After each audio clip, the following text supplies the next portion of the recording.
Galatoma. Galatoma. Ulfada. Thank you Orda. Thank you Orda. Thank you Orda. Aye Galatoma. Bye bye. Bye bye.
Aye akkam jirtu nagaa keessanii jecha arraantana biyya teenya naannoo Affaar jirra. Naannoo Affaar magaalaa Saayitaa manneen barnootaa lamarra dhaabbanni kenna Oda Research and Development Association barattoota asitti argitan kanaaf deeggarsa maallaqaa ji'aan regularly godhuuf arralee dhufnee asitti kennaati jirra. Ijoolleen kun ijoollee maatiin orfaana warra haadha abbaan qabne jechuudha. Isaanii dhaabbanni keenya tufufiinsaan deeggaraati jira barnoota isaaniitti akka jabaataniif.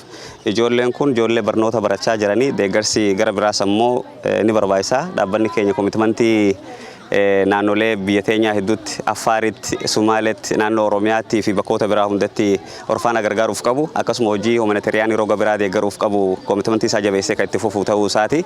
Kanaaf miseensonni Ordaa akkasuma ammoo boordii Ordaatii fi namoonni hamilee deeggarsaa qabdan hundi keessan galatooma ammallee nu cinaa dhaabbachaa jechuun ni barbaanna. Dhaabbilee kana gochuu keessatti nu deeggaranis ni galateeffannaa. Ulfaadhaa galatoomaa jenna. Galatooma. Ulfaadhaa. Thank you Orda. Thank you Orda.